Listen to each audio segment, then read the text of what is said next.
Evangelho segundo o Espiritismo, capítulo 11, amar o próximo como a si mesmo. Dai a César o que é de César. Os fariseus, tendo se retirado, entenderam-se entre si para enredá-lo com suas próprias palavras. Mandaram então seus discípulos, em companhia dos herodianos, dizer: Mestre, sabemos que és veras e que ensinas o caminho de Deus pela verdade, sem levares em conta a quem quer que seja, porque os homens não consideram as pessoas. Dize-nos, pois, qual a tua opinião sobre isso? É-nos permitido pagar ou deixar de pagar a César o tributo?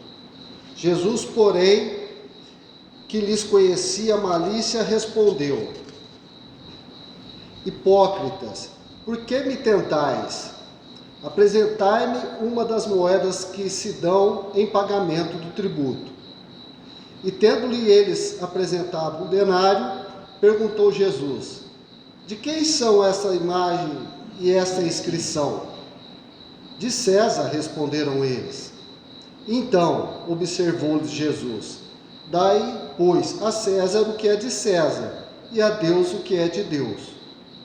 Ouvindo-o falar dessa maneira, admiraram-se eles de sua resposta e, deixando-o, se retiraram.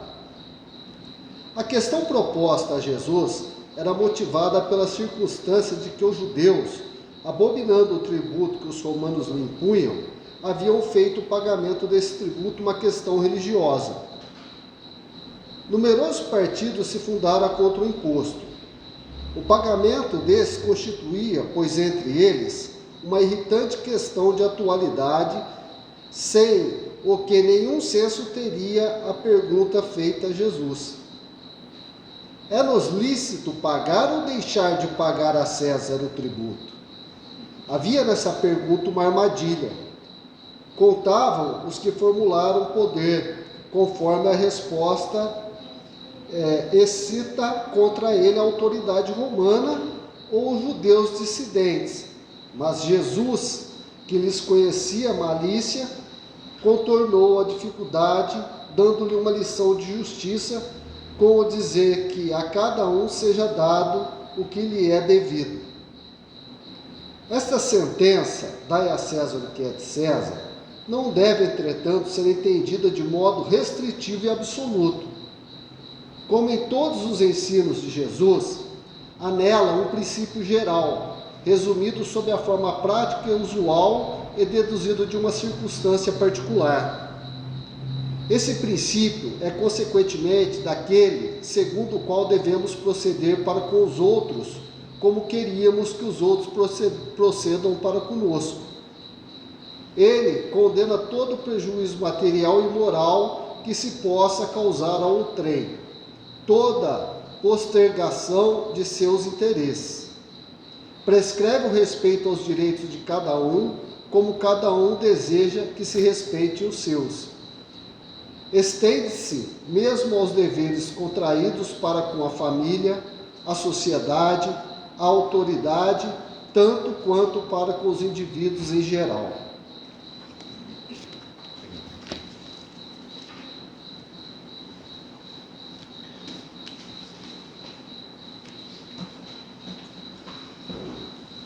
Boa noite a todos, que Deus e Jesus nos abençoe, nos fortaleça e nos ampara sempre. Eu tenho o costume de dizer que a doutrina espírita, ela traz para nós chaves essas que elas têm a condição de nos ajudar a abrir em nós os cadeados das incompreensões. Ou seja, a doutrina espírita traz para nós uma nova visão, e já vem de 160 anos atrás trazendo para nós essa visão, aonde ela vem mostrar para nós, quebrar em nós algumas crenças, algumas coisas que nós acreditávamos. A doutrina espírita vem abrir os nossos olhos, ou seja, vem tirar o véu dos nossos olhos para mostrar para nós e nos direcionarmos a caminho da luz, tirando-nos das trevas da ignorância.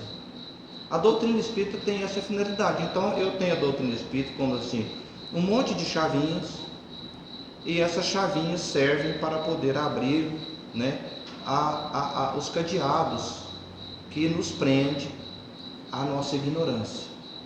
Só que muitas vezes nós nos surpreendemos com isso, nós nos assustamos com isso. Muitas vezes nós nos assustamos quando a doutrina espírita fala algumas coisas para nós que vão muitas vezes contra as nossas crenças antigas.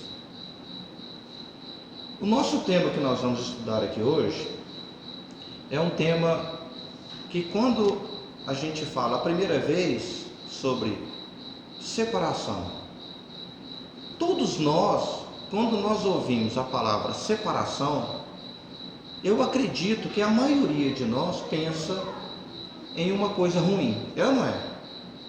Separação. Veja bem, se a doutrina espírita, que vivifica, que ensina, que traz para nós de uma forma explicada, como prometeu Jesus, os ensinos dele, explicando para nós, a gente vai notar dentro da doutrina espírita que todos os seus ensinos vêm falar para nós de amor. E quando nós falamos de amor, todos nós pensamos em o quê? União. Não é assim? A gente fala de amor, a gente pensa em união. Quando então nós falamos sobre separação, nós pensamos em o quê? Desamor. Não é assim?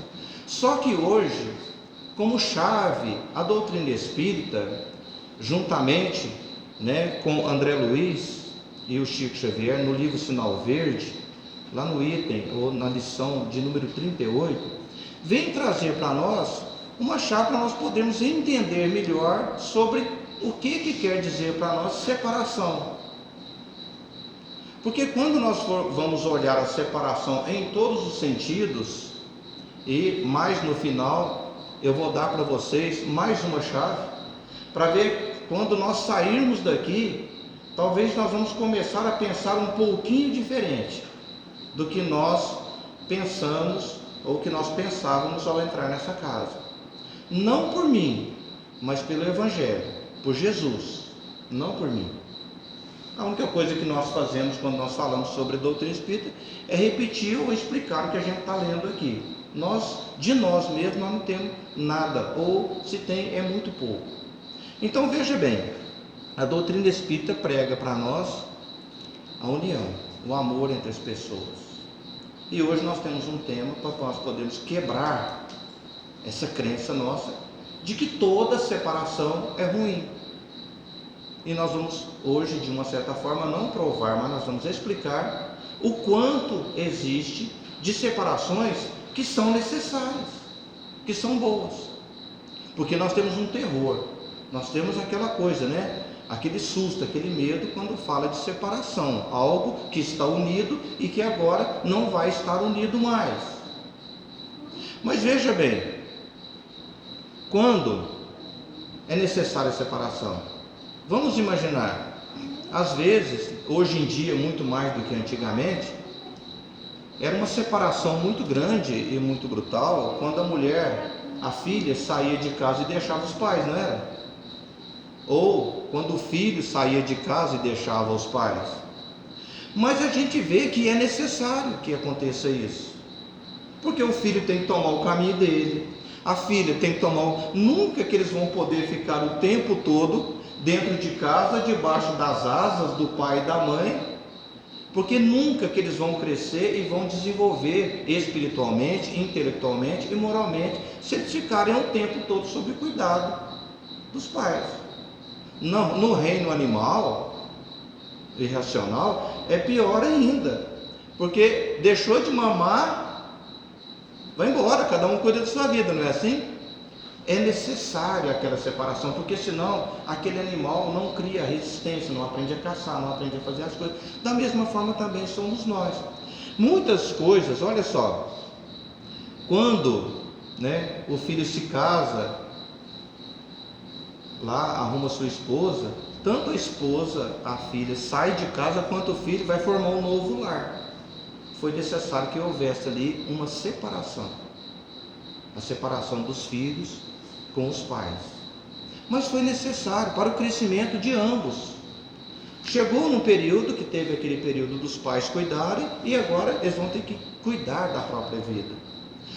Vamos imaginar que nós temos o nosso filho lá na nossa casa, bonitinho, roupa lavada, tal, comida, tal, papapá, o filho estudando, passa na faculdade, faz a faculdade e arruma um serviço lá em Belo Horizonte, lá em Brasília, lá em São Paulo, né?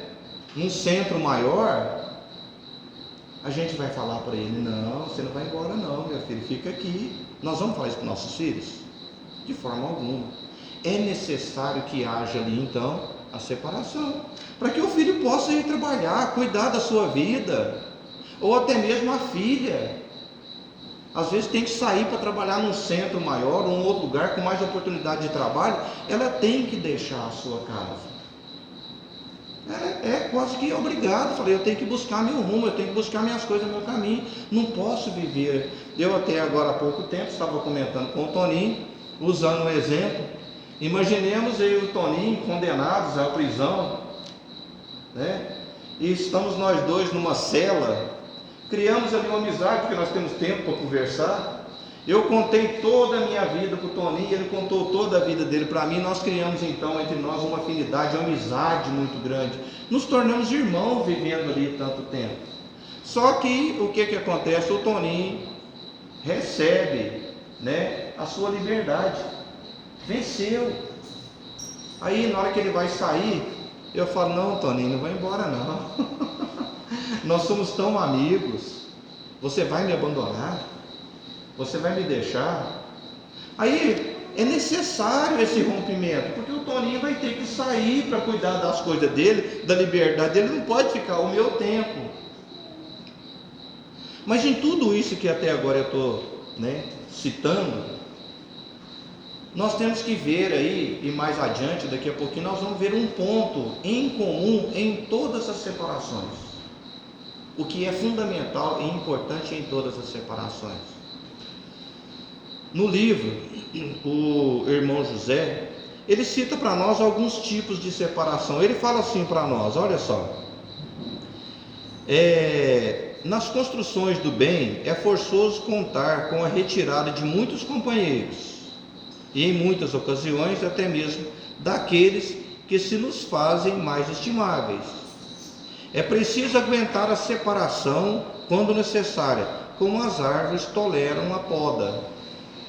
O que a gente faz para uma roseira dar rosas? Não tem um período lá do mês ou do ano, não vai lá e corta os galhos dela? Nós separamos aquele galho daquela roseira para quê? Para que o próximo galho que vai vir ali, ele pode até mesmo dar mais flores. Ah, mas cortou um galho. Quantos de nós cortamos um galho de uma roseira para poder fazer uma outra muda para que nasça outra roseira? Não tem que separar? Às vezes a gente fica pensando, né? Imagina só, se nós fôssemos apóstolos de Jesus Cristo e estivéssemos ali vivendo com Jesus um grande período da nossa vida. Agora imaginemos Jesus com o poder de Jesus. Ele curava aleijado, leproso, cego, ele dava comida, ele transformava peixe, pão em comida para todo mundo. Olha só, imaginemos nós aqui do lado de uma pessoa dessa. Alguém de nós queria se afastar dele? O cara tem de tudo para nós. Ele cura. Se eu ficar doente, ele pode me curar. Se eu estiver com fome, ele pode arrumar comida para mim. Se eu não estiver pescando, estiver pegando peixe, ele sabe onde eu tenho que jogar a rede. E ainda me ensina todas as coisas de Deus. Eu queria ficar para o lado dele o resto da minha vida. Sabe o que Jesus falou para os apóstolos? É necessário que eu me vá, porque se eu não for, o Consolador não vem. É necessário que eu me vá, para que eu possa enviar para vocês o Consolador. E nós vamos ver aqui Jesus falando para nós: se me amais, guardai os meus mandamentos. E eu rogarei ao Pai, e Ele vos enviará um outro Consolador, que é o Espírito de verdade, que nós temos hoje para nós como sendo a promessa de Jesus, o Espiritismo, isso que nós estamos estudando aqui hoje. Jesus então fala para os apóstolos: eu tenho que ir, eu não posso mais ficar com vocês. Ou até quando Jesus fala: ó raça incrédula e depravada, até quando eu vou ter que ficar no meio de vocês? Dizendo a eles: olha, uma hora eu vou ter que largar vocês. Ou seja, houve de novo ali um momento da separação. Olha um outro momento de separação, nós aqui vamos ver, todos aqui conhecem a parábola, né, do filho pródigo. 2 filhos, um pai muito rico, com a sua fazenda.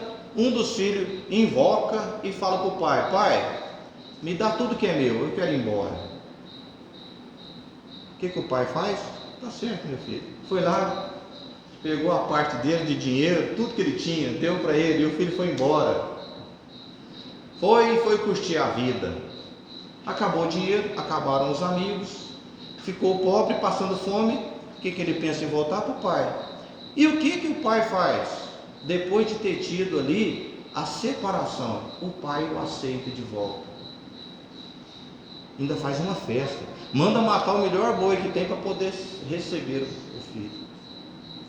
Então, a gente vai começando a ver que é necessário sim alguns rompimentos. Jesus falou para nós que nós devemos aprender a separar o joio do trigo, não foi? Ou seja, nós precisamos aprender a separar o que é bom do que é ruim. O que eu como? Isso aqui faz bem, é bom para mim? Então eu escolho, eu separo isso aqui e como. Esse outro eu separo e não como. Quando nós vamos preparar o nosso alimento na nossa casa, não temos que separar o que é bom e o que é ruim para nós nos alimentarmos? Quando eu vou escolher alguma coisa para ler, eu começo a ler um livro, eu falo: isso aqui não está muito bom. Eu separo o que é bom e o que é ruim para que eu possa ler, me alimentar intelectualmente, espiritualmente, moralmente. Vamos imaginar que eu tenho uma pessoa que é muito querida a mim, um amigo meu, mas esse amigo meu, por alguns problemas, começa a se desviar no caminho da vida, buscando lugares, coisas que não seria muito bom para mim.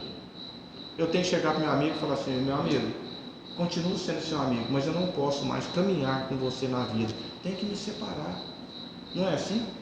Eu tenho que me separar dele. Para quê? Para que eu possa dar a ele a liberdade dele buscar o caminho dele. Irmão José continua aqui para nós: erro grave, reter conosco um ente amigo que anseia por distância. Nós estamos com alguém, somos amigos, somos companheiros, somos parceiros, mas esse amigo nosso quer buscar algo diferente para ele. Não vai não. Nós somos amigos, nós estamos juntos. É necessário a separação. A separação, então, com a doutrina espírita, ela começa a dar para nós hoje uma nova visão. Porque a separação, nós poderíamos dizer que seria como separar ou seccionar algo que pode se tornar em coisas melhores. E nós, muitas vezes, quantas coisas nós temos medo na nossa vida de talvez largar, de se separar daquilo. Quantas coisas. Hoje em dia, quando nós estamos aí olhando, né, a nossa geração de hoje, que é uma luta danada com peso, com isso, com aquilo outro, não é assim? A gente tem que se separar de algumas coisas para que a gente possa buscar um caminho melhor para a gente. Então, a nossa vida é sempre... Sinal verde? Eu estava falando. Então, o Tony está me dando uma dica aqui, que eu estava errando o nome do livro aqui. É o livro Sinal Verde, tá? É a lição número 38, separações. Então, veja bem, com André Luiz. Então, veja bem, nós, na nossa vida inteira, nós vamos fazendo uniões e em alguns momentos, não são em todos os momentos, são necessárias algumas separações para que algo melhor aconteça. Mas como eu falei para vocês que eu ia trazer aqui uma chave, que é a chave maior, que pode fechar ou abrir todos os nossos cadeados das nossas incompreensões, porque são os cadeados que nós estamos usando aqui. Uma lição do livro Sinal Verde, e ao mesmo tempo nós estamos baseando também, e principalmente no Evangelho. Nós temos que fazer esse paralelo. E no Evangelho nós buscamos aqui hoje, no capítulo 11, dai a César o que é de César, que é interessante para nós, que quando fala aqui no capítulo de pagar imposto, de não pagar imposto, que os fariseus, eles eram pessoas daquela época que eles viviam andando atrás de Jesus para tentar Jesus. Eles queriam ver milagres, eles ficavam pedindo Jesus para fazer milagre, para eles verem. Eles ficavam andando atrás de Jesus para ver o que Jesus fazia, para ver se não era falcatrua. E eles aqui se juntaram com os herodianos, que eram os homens do poder, porque eles queriam, de uma certa forma, buscar algum erro em Jesus.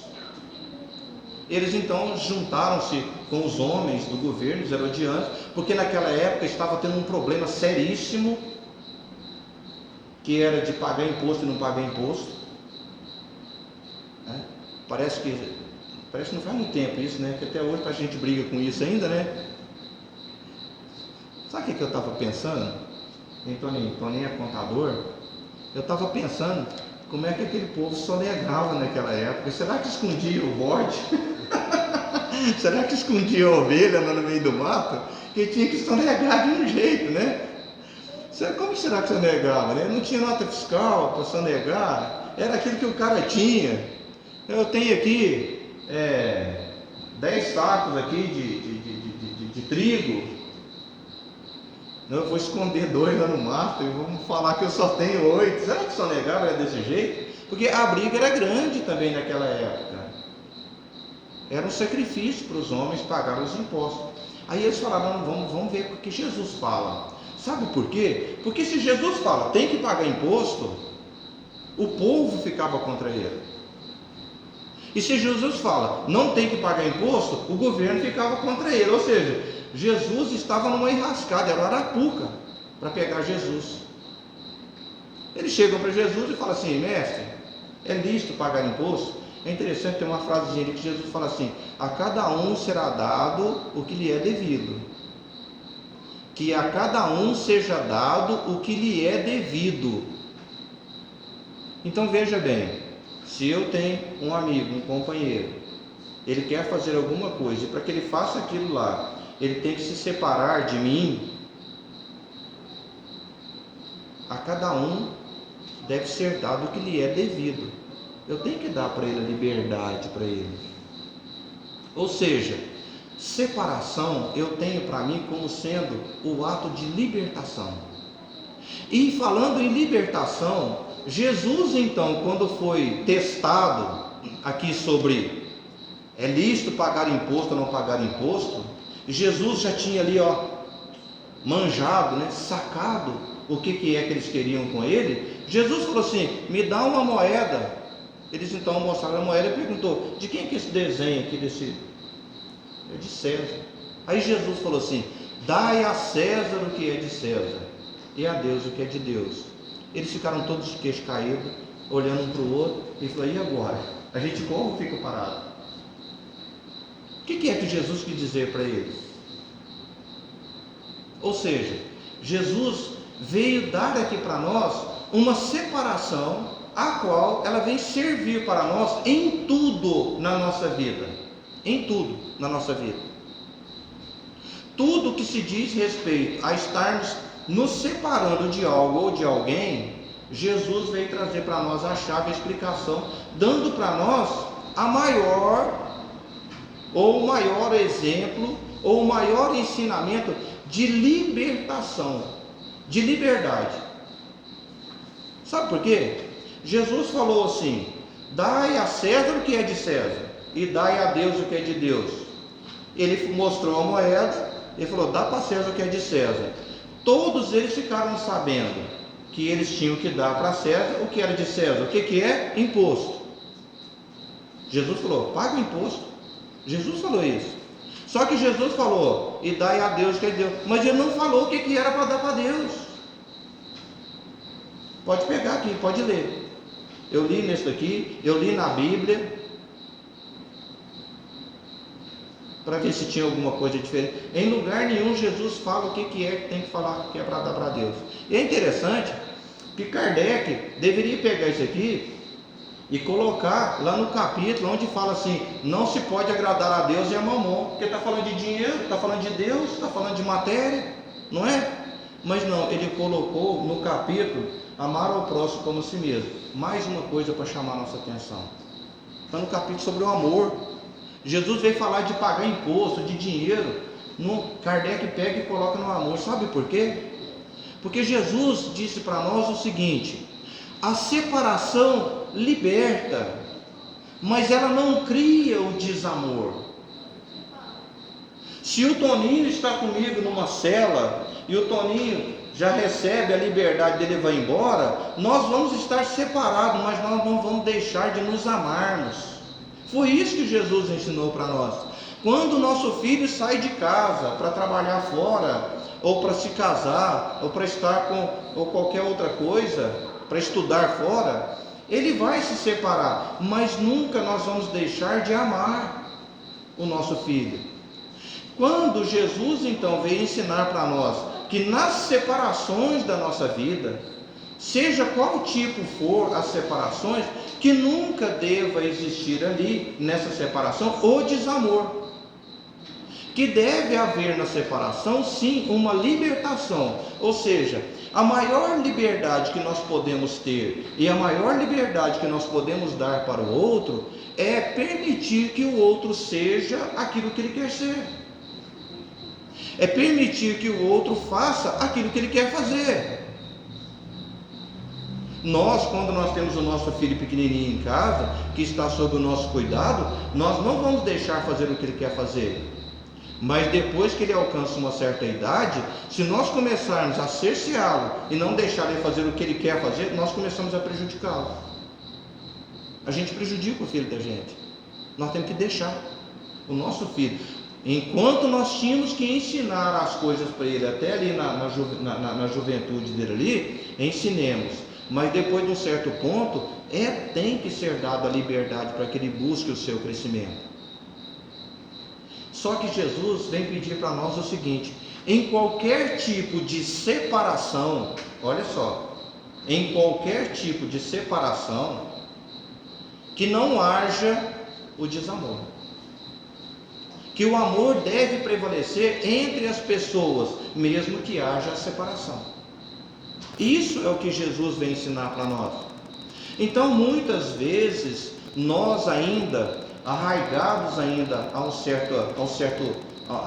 certas crenças nossas, de nós acharmos que os outros são nossos, nós ainda sofremos muito diante de uma separação, de uma amizade, de um filho, ou de quem quer que seja, de um colega de trabalho, de um colega de tarefa, de uma pessoa que muda de ideia e quer buscar outros caminhos. Nós ainda sofremos muito porque ainda não aprendemos a dar a liberdade para que o outro seja aquilo que ele quer ser. E nós só vamos conseguir dar essa liberdade para o outro nessa separação quando nós aprendermos que por estar separado não quer dizer que não gostamos e que não amamos mais. Essa é a grande lição que Jesus vem trazer para nós e que lá no livro também Sinal Verde vem trazer para nós essa lição. Nós vamos estar diante de separações de vários tipos na nossa vida, mas o que Jesus nos pede e que André Luiz vem falar para nós aqui é que nós nunca deixemos de amar o nosso próximo. O amor ao nosso próximo é o mais importante, é o que liberta. Quantos de nós temos que nos separar, talvez, da mãe que desencarna, do pai que desencarna, do filho que desencarna, do irmão que desencarna? Alguém aqui deixou de amar a mãe que desencarnou? Alguém deixou de amar o pai que desencarnou, o filho que desencarnou? Houve separação, mas necessária, porque a cada um é dado o seu tempo. Então que nós possamos refletir nisso. E na nossa vida, no nosso geral da nossa vida, nós vamos nos deparar com vários tipos de separações. Mas que nós coloquemos sempre nessas separações nossas? Em primeiro lugar, a liberdade do outro, de agir, de pensar, de ser, porque nós também ganhamos também a nossa liberdade de agir, de pensar e de ser, mas que por havermos e termos diferença de agir, de pensar e de ser, que não haja entre nós o desamor, mas que acima de tudo, que nós nos amemos uns aos outros como Jesus nos ensinou a amar.